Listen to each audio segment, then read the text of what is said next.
แล้วก็ของพันที่สองน้องจะได้หยัง จะได้คนดูแล อยากมีคนดูแลอ๋อเพราะว่าตอนนี้เน็ตของน้องเบิร์ดกับบุมีคนดูแล แม่ อ๋อถ้ามีคนดูแลก็คือเน็ตเบิร์ด เอาไป อ๋อเขาได้ยินข่าวๆในหมู่บ้านของน้องเว้ยสาวโสดหลายๆคนนี่เขาเจ้ามักเลี้ยงหมาเนาะเจ้าก็มักเลี้ยงหมาบ่อ๋ออยู่ไสหมาเจ้า อยู่นี่อ๋อเขาได้ยินผู้สาวหลายๆคนบอกว่าถ้าเลี้ยงหมาแล้วมาใหญ่ๆถ้าเน็ตเมื่อใดก็คือใครมาซื้อบัตรแม่นบ่น้อง แม่ อ๋ออันนี้เจ้าก็จะขายกันบ่มาเจ้าบ่ ขาย จะขายเท่าใด 50 50,000กีบโอ้พอได้ซื้อบัตรเต็มเงินบ่จะบ่แท้บ่น้องฮะ แพ้ บ่แท้ ขายนี่บ่ ไอ้ยังบ่แท้คือเจ้าหัวตลอดเลยนะเจ้าบ่ได้ตัวบ่ บ่ได้ตัวบ่ ขายแท้ เอา50 อ๋อ ใหญ่เร็วเลย เส้นหนึง ไป แสนปลายพอได้บัตร แสนปลาย 15บัตรเนาะอันนี้ได้แต่5บัตรเด้อทุกคนเลยเอาผู้สาวเลี้ยงมาก็คือขายมาอยากซื้อบัตรเติมเงิน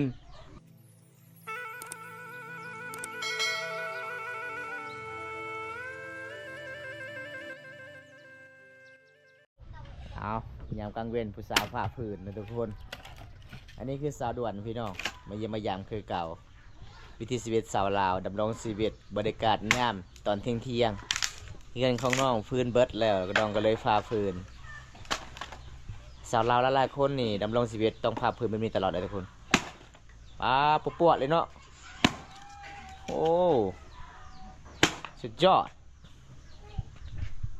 เก่งหล่าเลยพี่น้องไอ้น้องคนนี้พาฟื้นสุดยอดเลยทุกคนน้องเรียนจบม .4 น้องก็เลยแบบบ่ได้เรียนต่อบ่มีเงินคำเรียนต่อน้องก็เลยออกโรงเรียนสุดยอดเลยไม่ยังนี่ยังโบงบ่อ๋อยังโบงเฉพาะงามเนาะงามคือเจ้าของเลยบ่แม่นงามพื้น อันนี้พาพื้นเวลานึ่งข้าวตอนแรกบ่ฮะแล้วก็สิเฮ็ดกินน้ำประมาณจักเทื่อเขาดังนี่จึงเบิด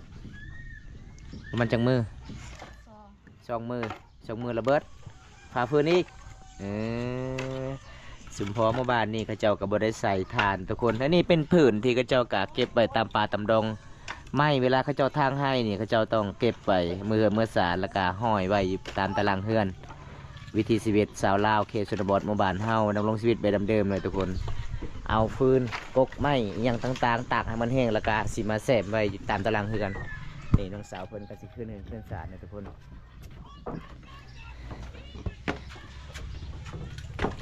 นี่หอยไว้จุดนี้เลยเนาะ จะให้กินยังนั่นน่ะ คอย ฮะยังโอ้อาหารแซ่บงู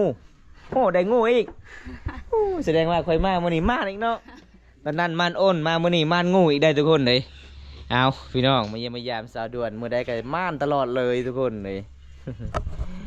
อีพ่อไอแม่ไปใส่ตอนนี้คือบ่เห็น แม่ไปเพิ่นน่ะ อ๋อแล้วอะไรว่าทางให้ เร็ว แล้วก็คือจะอองมือเดียวแล้วเลย เอาทุกคนวันนี้มาเยี่ยมมายามน้องคือเก่าบ่มีของผักของตอนซื้อมักแตงให้สะดวนบ่มีหยังของมาผักเจ้า เข้าใจเด้อ เพราะว่าบ้านเฮามักแตงมันสิเบิดเลยเนาะช่วงนี้เนาะ แม่ คันยามเฮาเฮ็ดให้ฮูดข้าวให้มันจะมีมักแตงตามให้ตามสวนทุกคนเลย บันส่วนเด้อสาดวน มันสวย ได้ของฝากเนาะจากอาใหญ่ จากกรุงเทพ ตา ตอนนี้น้องเช่นยังน้อง มาหนึ่งได้อะมีอาหารเหย้า มียังอาหารยาว มียังสาดวน งู มีงูอีกเด้ งู เพื่อนลาว มานตลอดเลย เจ้าก็กินบ่งูน่ะ กิน กินคือกัน อืม คิดว่าคนงาม งูยังอีพอจะได้ งู งู หยัง ซิ่งบ่หรือว่างูจงอาง งู บ่ฮู้คือกัน สียังงู สี น่ะ ดำ สีดำ สีด อืม ำแสดงว่างูสิงบ่ งูสิง บ่แม่นเจ้าจับบ่หรือว่าไอ้พ่อจับนะเจ้า พ่อ ไอ้พ่อแสดงว่าไอ้พ่อของน้องมีของดีเนาะ มีกระทาดีเด้ แม่น งูก็เลยจับได้ไปขึ้นเฮือนขึ้นศาลน้องเบิ่งน้องว่างูสีดำแม่นเลยหรือบ่ทุกคน ปองูโคตรใหญ่เลยทุกคนเลยอีฟอคงสาวด้วนนี่สุดยอดเลย อาหารบ้านเฮาเนาะก็คืออาหารกินตามธรรมชาติพี่น้องนี่ก็คืออาหารแบบสาวลาวเฮามักที่สุดเด้อทุกคน ตัดสิ้น อ๋อแล้วก็ไปเล่นแกงเลยอ๋อเป็นยังไงแกงอะลองม่วนอยู่บ้านเฮาม วนอยู่ ม่วนอยู่เนาะผู้บ่าวหลายบ่มาเที่ยว หลาย หลายอยู่เนาะ อันนี้คือสาวบ้านนอกที่สุดกับตัวเมืองทุกคนงามแบบธรรมศาสตร์เพื่อนสานบ้านซองน้องกับประมาณชำนี้นะพี่น้องเห็นบ่การเดินทางมาบ้านน้องมันก็สิลำบากเนาะบ่บงเนาะ แม่น มันไกลเขาว่าสัญญาณกับบ่ค่อยบีปานใดพี่น้องเอ้ยอันนี้บางเขาเจ้านึ่งข้าวเป่าไฟ อ เฮ็ด ยู่ก กิ ลาง น เลยเนาะ อันน่ะเตาไฟของน้องอยู่กลางเลยทุกคนเลยทำเวลายามหนาวนี่ก็คือสิแม่นอ้อมเตาไฟนี่เนาะ ฟิงไฟเด้ พิงไฟ ไปมื้อนั้นอันน่ะผู้บ่าวบ่มีคนที่ว่าถึกใจว่าอยู่แกงนึง บ่แม่นนัดผู้บ่าวบ่ไปมื้อนั้นน่ะ บ่ บ่แม่นโอ้ ไปจักคนมื้อนั้นน่ะ สี่ 4 คนมีแต่ผู้สาวเบิดอ๋อเขาได้ยินข่าวๆเขาบอกว่าซุมน้องนี่ไปนอนอยู่ไสกลางคืนน่ะ บ่ได้ไปนอน จะบ่ได้ไปนอนอ๋อไปนอนคือเช้าซุกแม่นบ่ เขาก็ไป บ้านเจ้าเด้บ่มีเช้าซุกบ่ บ่มี เอาซื้อ ซื่น สุกนะเขาไปกับบ่าย เอ สบาย เรา เนาะ บ่ได้ไปนำ อ๋อ มื้อนั้นเฮามามื้อนั้นก็ตอนแรงๆนี่เนาะ2หรือ3โมงนี่แหละแต่เจ้ายังบ่ทันมาเนาะ มาค่ำๆขันมายามกลางเวรก็คือการฮ้อน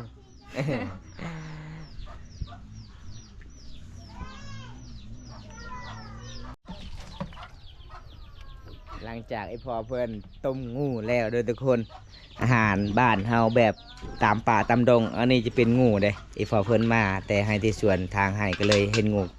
อยู่นาก็เลยตีศึกกับงูบัดนี้ สุดท้ายงูแปรพี่น้องเอ้ยงูยอมนี่พี่น้องอันนี้คือบ้านเฮาเอิญงูจักงูหยังล่ะพี่น้องทำเลยให้เราลายลงอ่ะลายบลงอ๋อ ลายฉลอดเลย อย่าเห็นดอกลายคันตีรกูสันในตะเบิงกระตูรได้สันในนี่ทุกคนเขตชนบทบ้านเฮาในหมู่บ้านนี่เป็นหมู่บ้านอยู่กับตีนภูเขาอยู่ทำพุ่นตีนภูเขาทุกคนที่นี่ก็คือเขาเจ้ากาสิมาตากยังบองครับบ่อีเมเพิ่นกับกำลังสิขุดยังบองแบบเขาเจ้าหาเงินหาขามมีแต่ยังบองพี่น้องปลูกยังบอง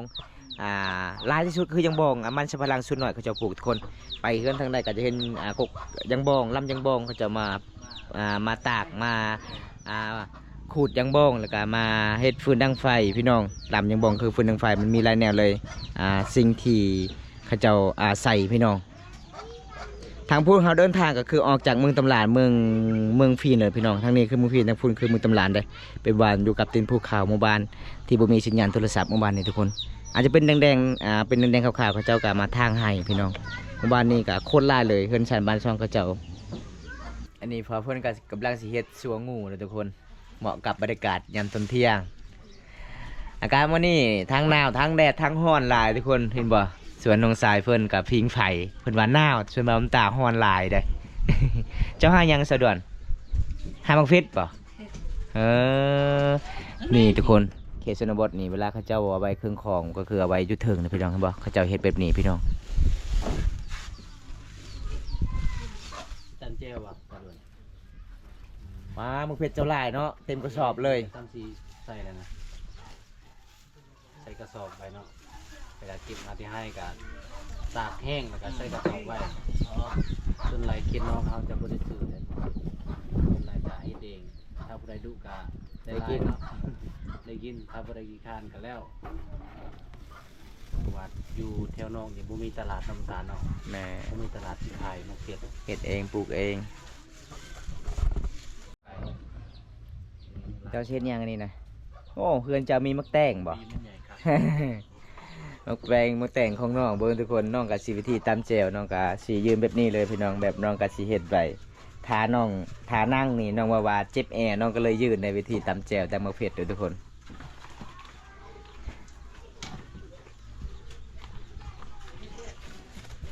เจ้าเช็ดหยังหมดแดงนี่สาวสะดวน น้องเอามา อ่าจะใส่ยังไงจะตำแจ่วมื้อนี้ สาวด่วนสิเฮ็ดหยังมันตา มันว่ากลอเตี้ยว กระเตี้ยว กลอเตี้ยว น้องตำมักเพชรก็ยืนเลยเนาะ เออ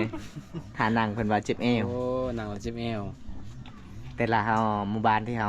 การเดินทางไม่ที่เฮือนน้องเด้เฮ็ดแบบนี้ได้เพราะว่าเฮือนของน้องขยันเด้สบายเวลาตำมักเผ็ดคันเอาไว้อยู่อ่าลุ่มก็คือญาติเด็กน้อยเรียน ก็เลยเอาไว้เฮ็ดเป็นสิเนาะ แม่นมันงามกว่าไวกว่า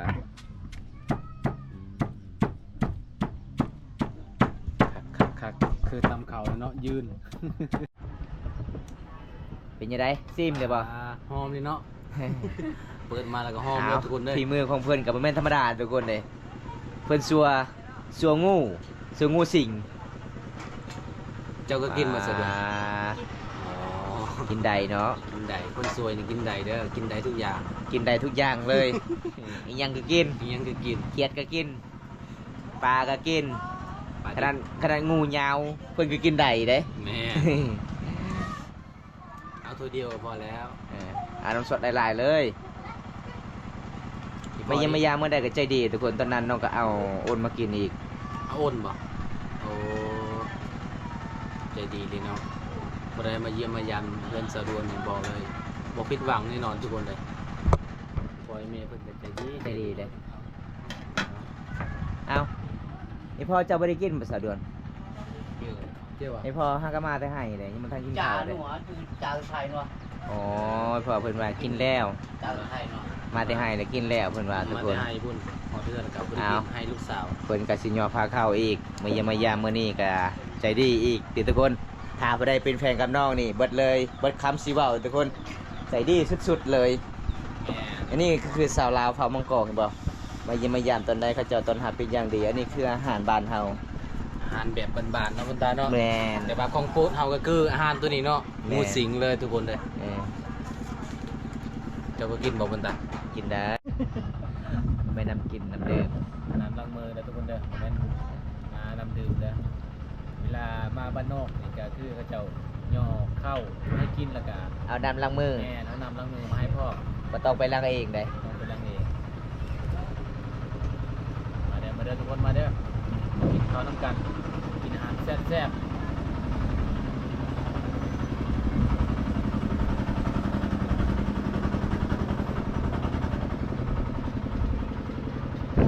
มาสะดวนเอิ้น FC เด้อ มาแล้วกินข้าวแล้ว นี่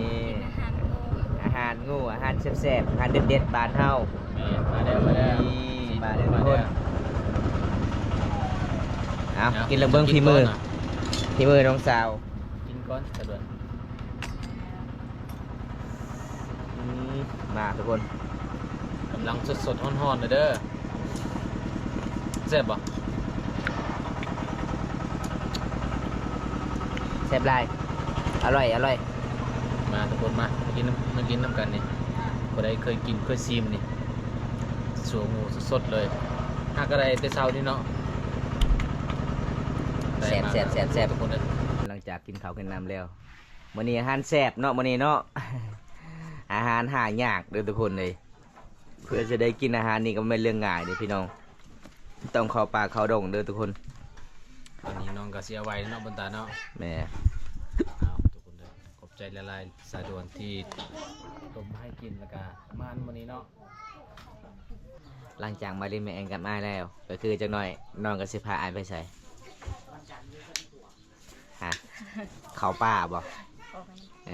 คิดว่าเข้าป่าไปไล่งูคือเก่า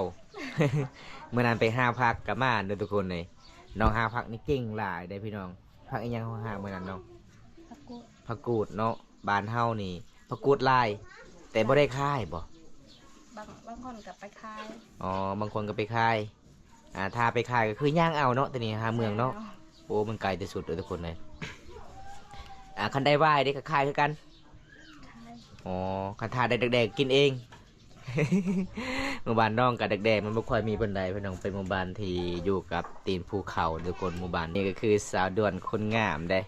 เวลาน้องเอาผัวกับบ่มีไผมาซอยเวียกอีเมเลย แม่น เพราะว่าน้องเป็นเสาหลักของครอบครัวเลยพี่น้องเอ่ยของสาวเพิ่นก็เอาผัวแล้ว ขาดองกาแฟงบ่เอ่ยเจ้าบ่ตอนนั้นเอาพัวนะ แพงบ่ แพงอยู่บ่ประมาณเท่าใด เอาห้า 25 บ่ เออ ตัวนั้น งัวตัวหนึง 25ล้านหมด คำบ่มีบ่มีมีแต่งัวกับเงินอ๋อแสดงว่างัวกับเงินรวมทั้งหมด38ล้านนี่เด้ แสดงว่าแพงเนาะในหมู่บ้านเฮาสำนั้น แพงอยู่สำนั้นคันสมมุติว่าคนสิมักเจ้าสิเอาเจ้านี่เจ้าสิเอาเท่าใดแท้เจ้าซาว 20ล้าน จะเป็นผู้น้องเด้รุดซาว เอ้ยเจ้าน่ะเขาเจ้าเต้นนี่บ่ใจายสุดเด้อบ่ เต็นนี่ เต้นนี่ซาว5ล้านก็คือเต้นนี่บ่ เต็นนี่ห้า เต้นนี่5ล้านจ่าย20ล้าน สาลา แสดงว่าเจ้านี่จ่าย15ล้านเต้นนี่5ล้านเอ้า เออ แม่นติ๊ก ดาวได้ ดาวได้ว่าสะดวนได้ ได้แล้วถ้าได้ลูกหลานแล้วก็คือบ่ส่งคืนที่พ่อให้แม่ หยอกน้องทุกคนเลยบ่สะดวนหมู่บ้านของน้องเนี่ยค่อยได้ยินข่าวๆว่ามีผู้บ่าวเฒ่าเอาเมียน้อยมีบ่เอาเมีย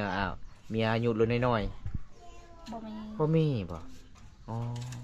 บ่แม่นหมู่บ้านเจ้าบ่บ่ บ่มี มีหมู่บ้านเจ้าบ่ โอ้ บ่ฮู้กัน บ่ฮู้บ่ มีอยู่หมู่บ้านอายุสปายบ่เมียเราอายุสปาย แข่ง เอ กั อ นคือกันฝาลง เนาะหมู่บ้านเจ้าก็มีได้บ่บ่งไว้เขาเห็นแล้วได้หมู่บ้านเจ้าหั่น มีอยู่ มีอยู่เนาะอายุเพิ่นประมาณ80ปีได้ 10ปี ได้มีอายุประมาณ20ปี แม่นประมาณสำนั้นแหละ หมู่บ้านเจ้าบ่มี บ่มีเนาะ อ๋อหมู่บ้านบ่าวตากะบ่มีคือกัน มีแต่ทางจุดชุมตังไหลมีอยู่ มีบ่ อายุ70ปีเอาเมียอายุ18ปี อ๋อ ทางเจ้าสาวคือหมู่บ้านข่อยเด้เจ้าสาวหมู่บ้านข่อยสาวก็นำหั่น เออ เอาผัวเฒ่า แม่น ถ้าเอาไปแล้วก็คือผู้ฮักผู้แพงได้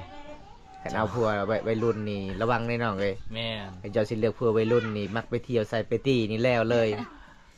กินเบียร์กินเหล้ากินดอกกินกระท่อมแล้วเลย เบาที่มาจีบเจ้าน่ะสูงบ่สูงกว่าเจ้าบ่ สู้ สูงโอ้จะมักแบบผัวสูงๆเนาะ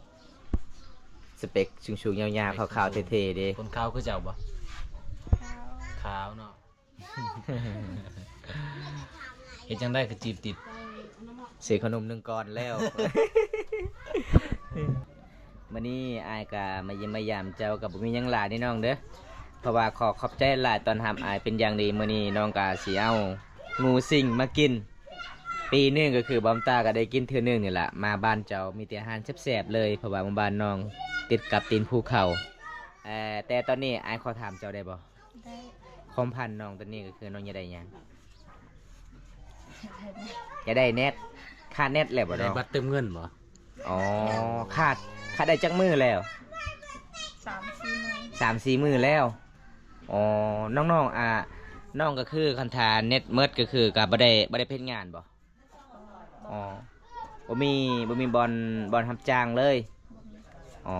ความพันธุ์ที่2ยังได้หยังฮะ เดี๋ยวมีคนฮักบ่ บ่แม่น